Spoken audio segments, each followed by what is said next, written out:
It out on the BBC iPlayer 2. Time now for Ladies First, 8 minutes past 12, where I'll be joined by my panel of guests, including PR manager Nazira Bamath, Anika Lard from Date Marcy, who runs dating events, and community activist Kausar Jan as well. Stay with us as we find out when it's the right time to get married, at what age. Brooklyn Beckham announcing his engagement at the age of 21 this week. Also, would you get in touch with your ex during lockdown?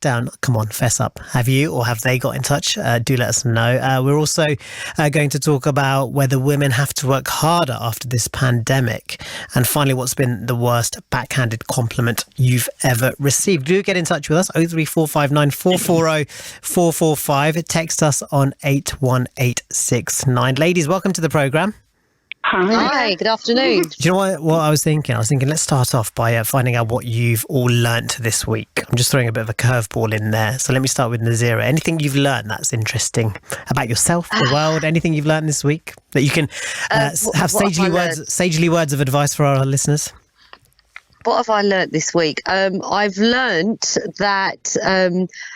I don't know. You have really kind of put me in it. I'm just trying to sit here thinking, what have I learnt this week? Do you know what? I think maybe to have a bit more patience. I think over this whole period of Corona is having patience, actually, and having lots of patience. And I think especially being at home and working when you've got 3 teenagers in the house, hubby, and just kind of learning to kind of go, you know what, it's okay. I'm going to just take a step back here. And, if they need me to do something, I'll do it. It's fine. And whereas I'm normally like, can you get out the room? I've got to work. I've actually learned to really take a step back and be a bit more patient. So there you go. That's what I think I've learned about myself. I think we can all take a massive pinch of that. Anika, how about yourself? So it was my birthday yesterday. Happy birthday. Yeah, look at that. I did it on the radio as well.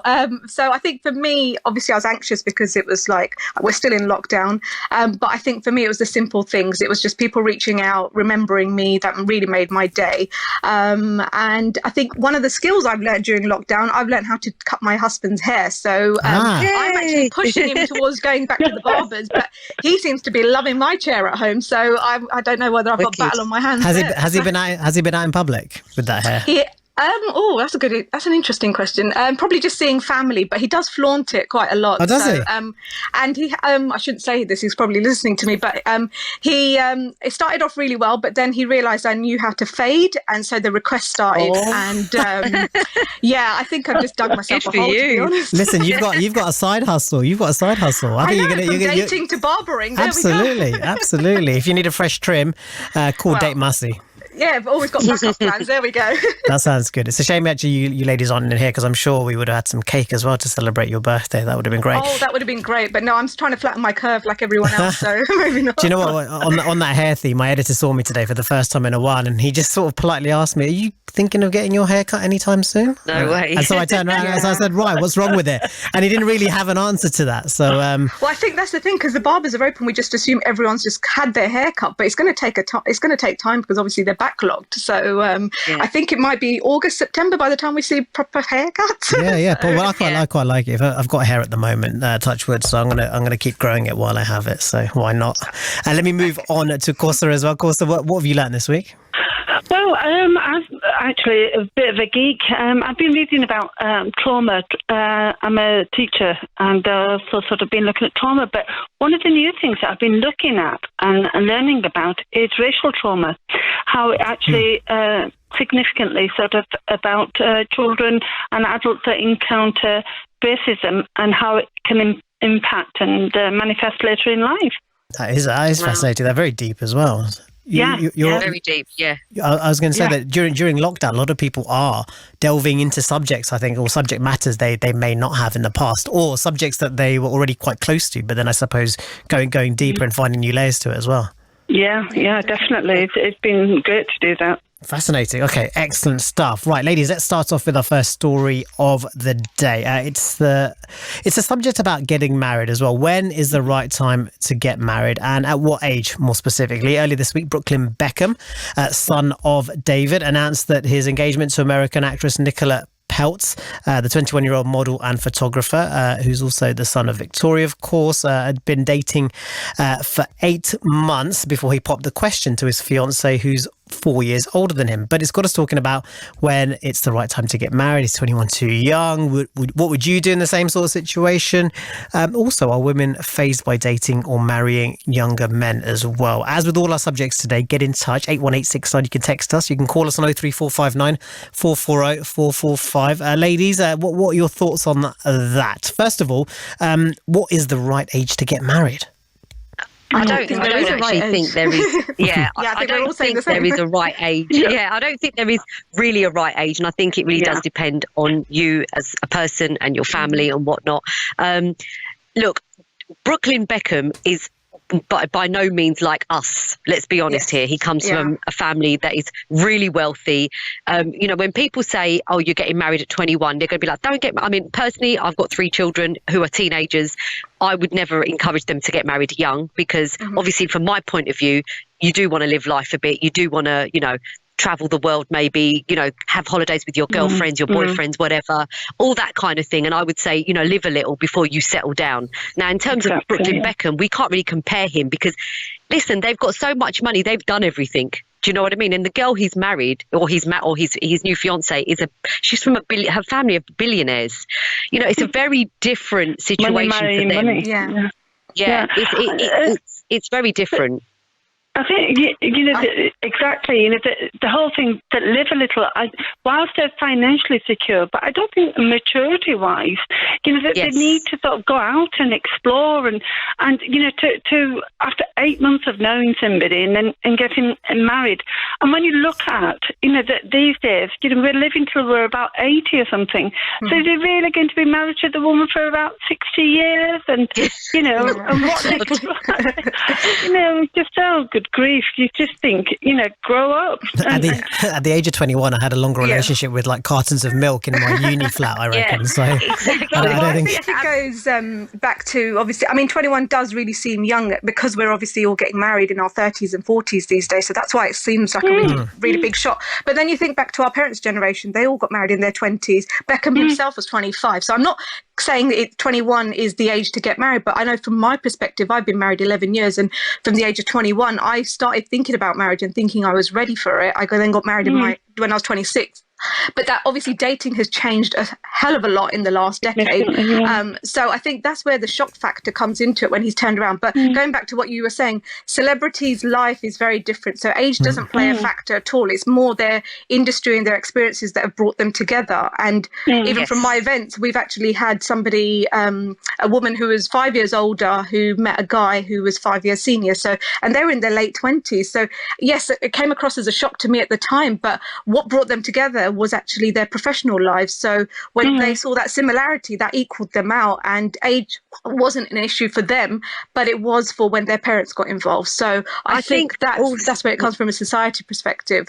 Sure. But I also think you change and you evolve as a person so much. Yeah. I'm certainly not the same person I was at 21 that I am now. I'm definitely 45 now, and I'm completely different if I think back to it and what I was like in my early, my late teens and my early 20s. Yeah. So that's the other thing that, that you've got to bear in mind, that if you are with someone, in your early 20s, by the time you're probably in your 30s, you've changed loads as well. You've definitely evolved. I think it all comes down to your careers as well, in terms of that's where you grow as a person, and what you want at 21 and what you want at 30 are completely different. But I think from a society point of view, I got married at 17, and by 21, I was a mother of 2. Now at that time, it was kind of the dumb thing, that you would get married, and and at that time, if you'd asked me, I was ready for marriage, etc., etc. But times are different now, and the pressures are different. And whilst they haven't got financial pressure and they might have common interests, etc., I just question why get married at this age, and they're from a culture where it's okay to live together and see how you're getting on, etc. And I just can't seem to fathom someone so young wanting to get married. So let me ask you finally, if Brooklyn is your son and he comes to you and says he wants to get married at that age, what would your advice be, just briefly, all of you, to your son if he was in that situation? I'd say to I mean, my son's 16, and I mean, just looking at him at this age, I think, whoa, what you think you're doing?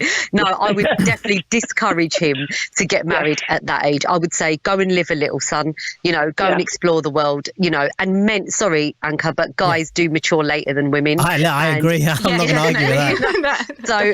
So the thing is, I'd say to him, you know, you need to mature before you become, you know, a husband to a lovely woman. So I would say, no, definitely not at that age. Yeah. I'd echo all of that. I would say, go find out who you are and learn about responsibility, etc. first. You know, she should live, you should live. Both of you go and explore the world, see if you're still together once you've travelled, you've lived your life, etc. And, you know, then see if you are actually ready to make that kind of commitment, a life commitment. But go, live. Don't rush into it. There's no rush.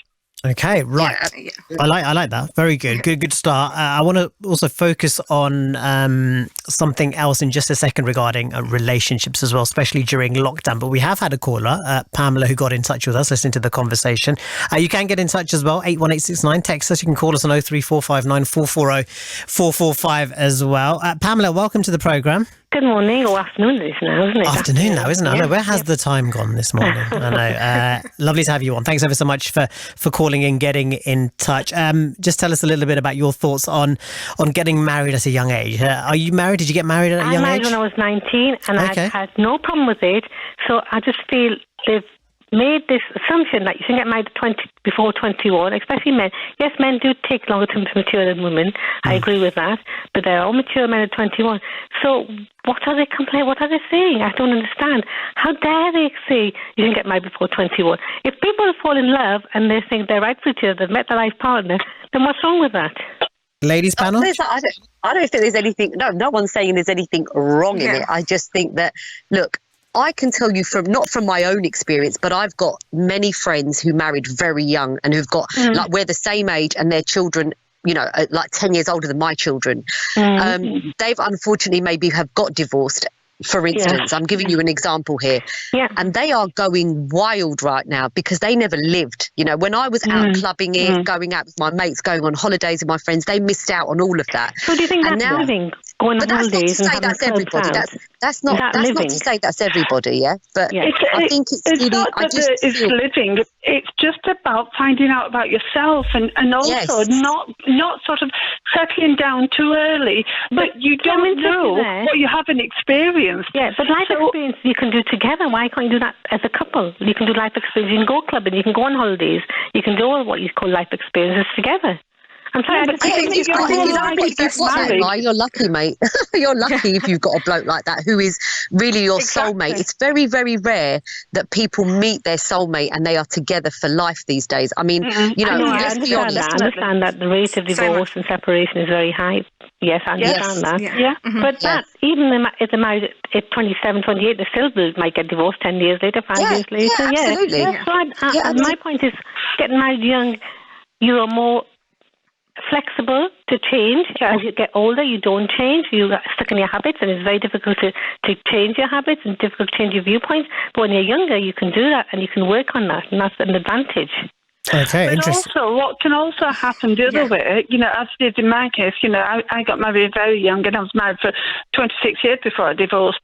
But, you know, what happens is that people start to think, oh, well, what did I miss? I know that. No, I understand what you're saying. But when you say, what did you miss, why can't you do those things together when you get married? But it might be that you don't want to do it with the person you're with. Well, you begin to think of what would it have been like if I explored something different. I don't know what it's like. And you know, the statistics are that lots of people do then begin to seek out what they haven't experienced and feel as though I've missed out on something. So rather than kind of doing it that way, don't rush into it. Yes, you know. But also, it depends on how you got married. Was it an arranged marriage? Was it a love marriage? That makes a massive difference as well, let's be honest. Cut in there. My mum got married when she was 16, an arranged marriage. She met her husband on the day of her marriage. Say that again. I mean, how extreme is that? That is. Met her husband on the day of their marriage. Yeah. So oh wow. How extreme is that? Yeah, they're happily married. They make it. That is quite extreme. Yeah. Yeah, it's very extreme. I mean, you couldn't imagine that in this day and age, could you? I'm sure it still happens. Well, ladies, look, I'm really enjoying this. It's fascinating, but we've got a few other people who want to join in the conversation, and we've got some other topics as well. Let me bring in Bhupinder, who got in touch on 81869 as well. Bhupinder, welcome to the programme. Hi, Anchor. Thank you. Pleasure. Tell us about your experience. Did you get married young? I did. I got married at 21. I met my partner at 17 at the time. Mm-hmm. And because I was at college, we were fooling around. We, I come from a strict Sikh family. Yeah. They sort of said, oh, well, you can't be seen to be fooling around. Marry him. And I, so I said, yeah, okay, fine. I'll marry him. And later on, I sort of had a career in London. Got to know myself better, and then we just went in different directions.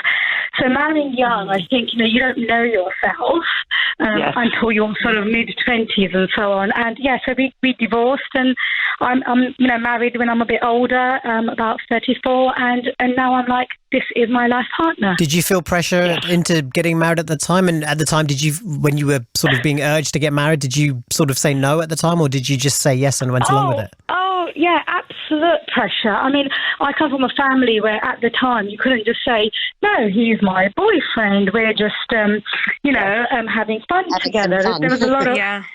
There's a lot of pressure to go, well, you've been seen with this boy. What are you going to do? Right. And, and at that point, you can't articulate how you're feeling. You're 21. You're thinking, oh, my father's asking me this question. They go, yes, I'm going to marry him. Of course I'm going to marry him. I'm not going to say, it's interesting. Can I live with him? It's interesting you say that, because I think culturally a lot of Asians will feel that pressure, whereas someone like Brooklyn Beckham, his parents will say to him, do whatever you want to. They might date for a while, they might live together, and they might not end up together. Absolutely. In hindsight, when I look back at it, I think I should have moved in with him, and I would have known within a year that he's not the right person, and we would have gone our own ways.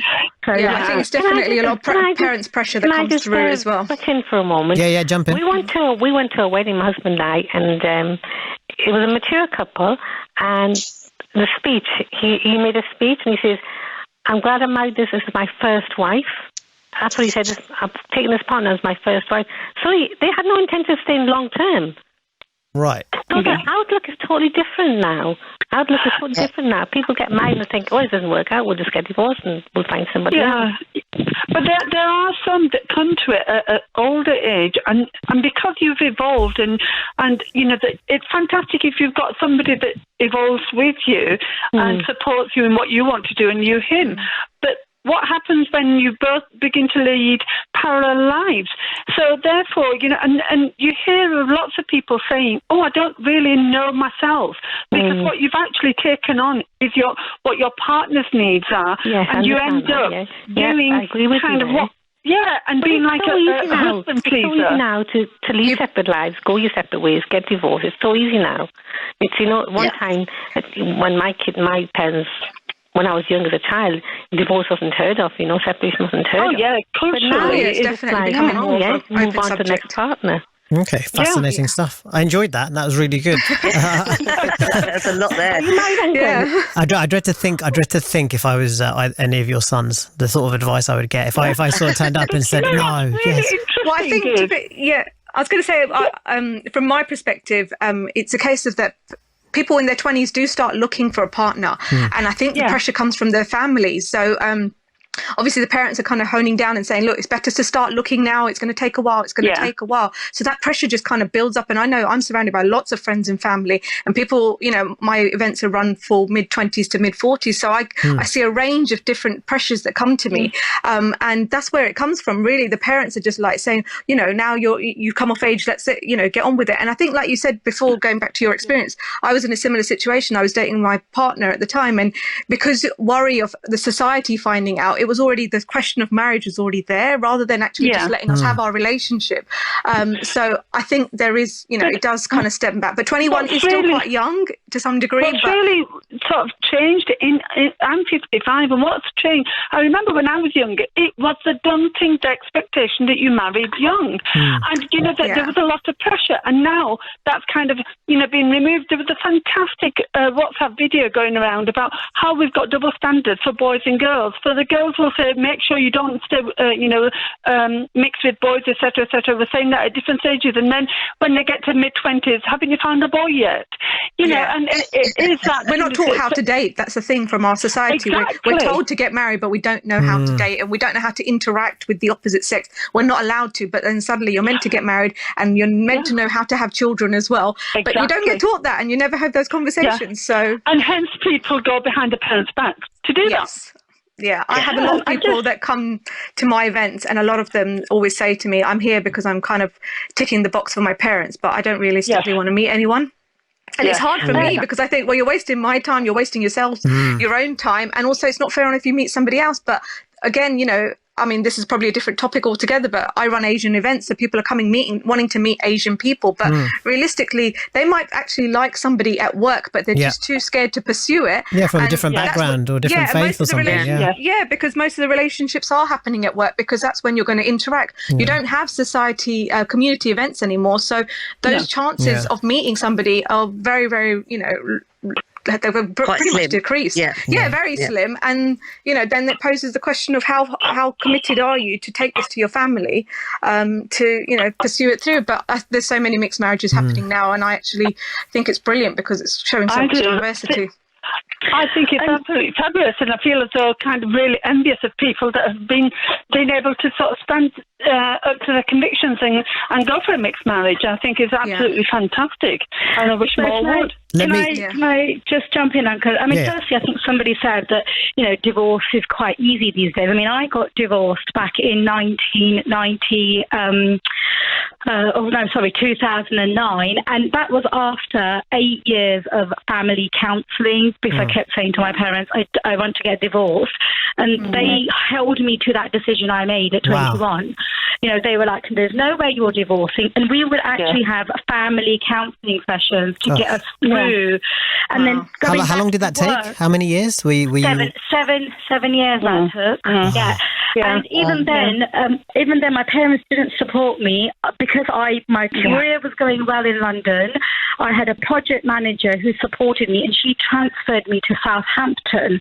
So I had to then say to my parents, and to my husband at the time, I have a job in Southampton, I'm going to transfer. And then I was alone with no family support, and I then filed for divorce while I was working in a new city, trying to settle down, rent somewhere, all these experiences that I'd never ever done before, because my family had just said, we're not supporting your divorce, but holding me to that decision that I made at 21. And the key thing there is, you mentioned about it's physically easy to divorce, but the emotional baggage and the emotional journey culturally is absolutely catastrophic. It's really difficult because you have this enormous pressure. I had that with my ex. He had left, and it'd been over 6 years since he'd left, and to actually divorce was kind of really shunned. And I think also, and if you're a woman who's instigating the divorce as well, then it's, what has he done? Has he beaten you? Is he seeing other women? You just say, no, I've become a career person, which I didn't know I would be at 21. He doesn't work. He stays at home. We just don't have the same values in life. And at 21, I didn't know what those values were in my life. I didn't have a vision of, this is what I want to do. So I think getting married at 21 is very young. I mean, I see 21-year-olds these days. I think you don't know what you want in your life. Definitely. Right. Move on to another subject. That was fascinating. That was really interesting and insightful as well. Lots of experience coming through there as well. Thank you everyone who got in touch as well. Pamela and Bhupinder especially getting in touch with us on the programme. 81869. You can text us and have your say. What should we move on to next? Here's something which will be interesting to get your thoughts on. Will women have to work harder after the pandemic as we try and shift some normality back into our lives? Will the ripple effect of this pandemic impact women more than men? Have you felt like you've had to work harder as a woman? According to a BBC article, a high-flying executive and risk manager for global insurance group THB, which is based in Sao Paulo, says that being a female leader in a male-dominated industry has forced her to be stronger and rise above myself every day. But what impact has it had on you, and do you feel tired or empowered? Nazira, let me start off with you. What do you think? I don't really believe that there's a struggle here in terms of men and women. In terms of, has the pandemic made me work harder? I mean, for me, it's not a gender thing. I think we've all had to muck in, whether it's at home, whether it's, obviously my job is my job, so I only do my job. My hubby has to do his job. But do I feel like I've had to work harder? And do I feel like I'm going to have to work harder afterwards? No, not necessarily. I feel that if anything, it's made me stronger. Like I said, it's given me more patience. But working harder, or is that what you mean? Is that what you're trying to ask me here? Sorry, Anka. That if I feel that I'm gonna have to just show myself even more, and have to be that stronger because at home I'm having to do more housework. Is that what you mean? Or do you mean... we were sort of touching upon gender stereotypes here as well. And we talked about it briefly with the single parents earlier and talking about, I suppose, the pressure and expectation as well. And whether this is something you guys have felt during the pandemic, and will this be the case afterwards as well? You know what I do? Obviously, like I said, and I've said it a few times, I've got 3 teenage kids, and for me, whilst being in the pandemic, we have got some kind of rota going on at home. So I'm not sitting here doing it all, and I think it depends on you as a woman as well, whether you're that kind of mother. I'm not a mollycoddling mum whatsoever. My kids have to do all their breakfasts, their lunches. The only thing I do is make dinner of an evening. That is it. That's the only job that I have to do. They have to clean. I do my bit, they do their bit. Same as my hubby as well. So for me, personally, I'm saying here, I don't feel that I've had to work harder. Do you know what I mean? Anika, do you want to come in? Yeah, for me, I think, I've seen a lot of women juggling so much, and I think it's been an insight for the men living with them to see how much women are doing. I don't have children, but I know that... just running a household and trying to stay positive has been a massive thing and, an eye-opener. But from a business perspective, for me, it's been quite hard not to get caught up with the comparisons of seeing what everyone else is doing on social media and how they've quickly adapted. And some people have taken their businesses online or things have worked. So you do get really drained. So coming back to your question, do I feel drained and empowered? I feel both, to be honest. Some days I feel completely empowered because I've connected with my audience and I'm helping them.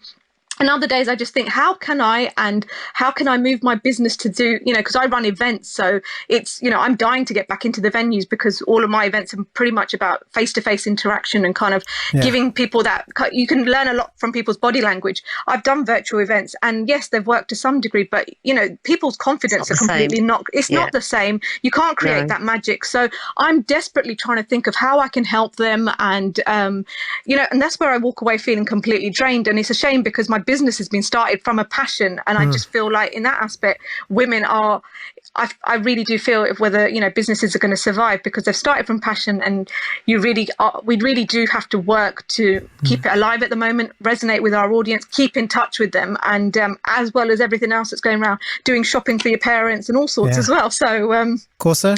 I actually feel a bit of both in terms of, I do think that women have had to sort of the harder end of the COVID, etc., because we've had to keep our homes running. There are a lot of single parents who've had to try and juggle because they've got the children at home, and because there was a whole social distancing element and you couldn't take the children out, and so that sort of compounded. So emotionally, really, really hard. I've had to work from home. And as a teacher who's shielding, I've found it tremendously difficult to keep up with all the Zoom, with all the work, and feel as though that I'm doing, working physically, I feel as though that I'm actually, working a lot harder than I do when I'm doing the face-to-face teaching, etc. And emotionally feel drained as a result. But I feel as though I've been 50% sort of as productive. So it's really hard. And I know a lot of single women, single parents who've got children at home have really struggled to keep the children at home, the finances, lots of them have been furloughed, so that they're trying to think of creative ways of trying to get money, etc. And it has really made it harder for them. And they are very, whilst there are some single parents that are men, but I think that the bulk of parenting has fallen on women, the gender stereotypes of women having to do it all and be it all.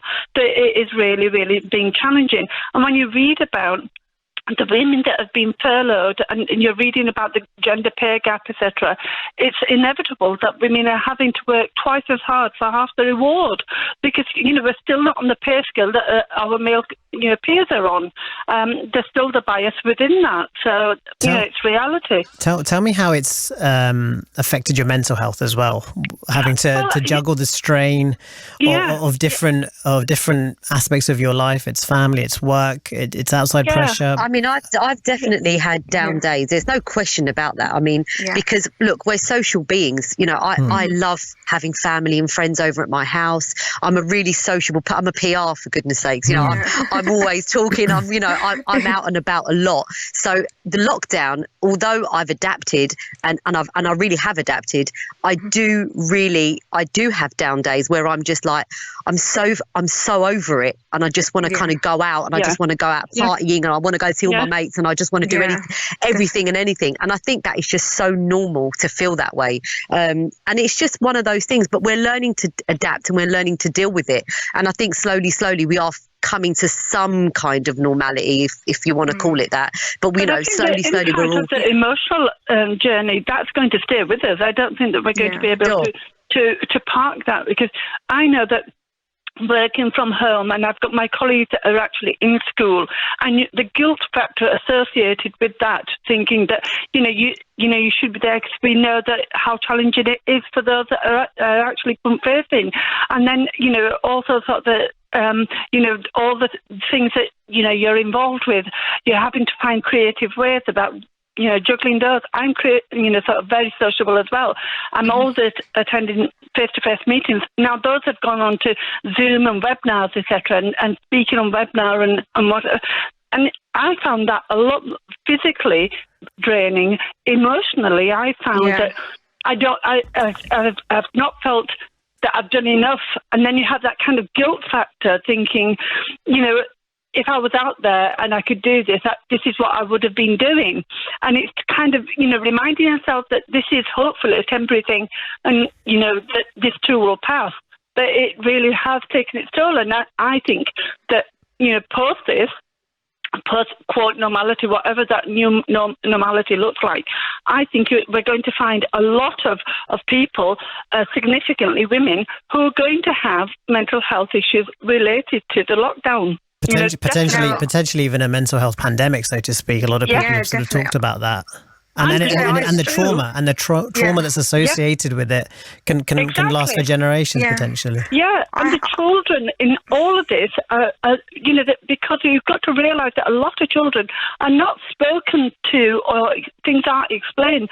So the children know that this has happened. It's lockdown. I'm not going to school. I can't go out, to play with my friends. And, all of this and the trauma that those children is going to manifest not only now but in adulthood. We are going to have a huge pandemic of mental health issues.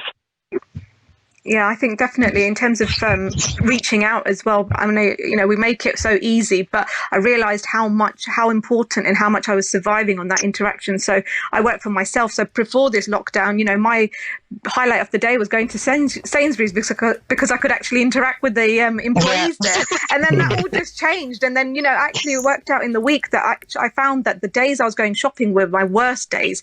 I would be completely drained by the time I came home, and I hadn't even done much, but it's psychologically it builds up on you, and having to be careful when you can't touch this, and you're on a hurried background and everything else. So I noticed my mental health was definitely being affected by it, and I found that the only way to get through it, you could dress up and you could put some makeup on that day, but still it was a case of you just needed that interaction. Isn't it? Yeah, it's so superficial, and you just need that interaction.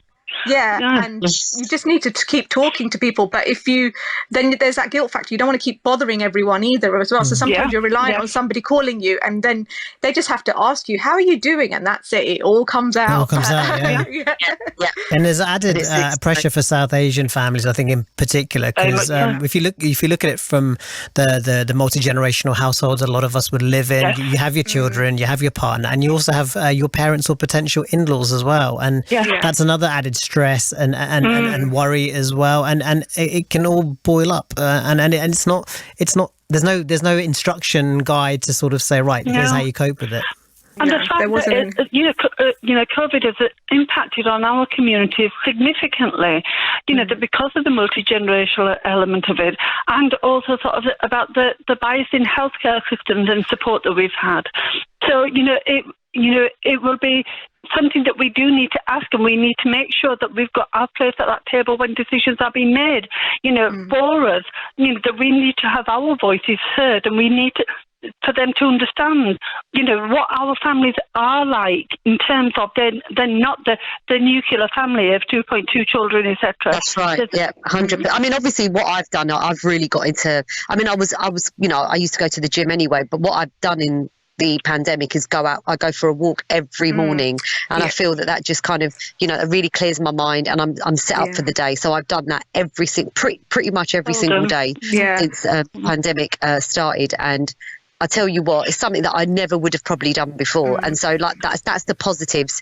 If there's going to be any positive that comes out of it, it's kind of actually, although the mental health aspect can be really damaging, I also think there's lots of positives that have come out of this as well. And that is, actually looking after yourself, as well, which I think I have done. Mine's been different to that because of the illnesses that I've got. I've had to kind of shield myself. And so therefore I've not gone for the walks. I've not, what I have been doing, initially I was told that I couldn't even go into my own garden. And it was only after about 6 weeks or so after, lockdown that I actually was able to get into the garden and have started to do things, in the garden. That's kept me sane. I never thought I'd do gardening. That's amazing. Ladies, I'm sorry. It is difficult. No, I'm so sorry to jump in. It's just because we're running out of time, and you guys have been so good that I just thought, okay, right, I need to jump in before we go to the news. But thank you ever so much. You've all been lovely, and I hope to speak to you all again sometime soon. Stay safe. Thanks for having us today. No, pleasure. It was lovely to have you. Lovely to have you. Just to finish on a text we've had as well. I agree, perhaps 21 is a bit too early to get married. However, to say at the age of 21 a person doesn't even know what they want to do is absurd. There's a reason why an individual is treated as an 18-year-old, as an adult at 18. Saying 21 is too early to get married because it's 21, well, it's not acceptable. Thank you ever so much for that text that came in as well. Thank you ever so much for keeping me company.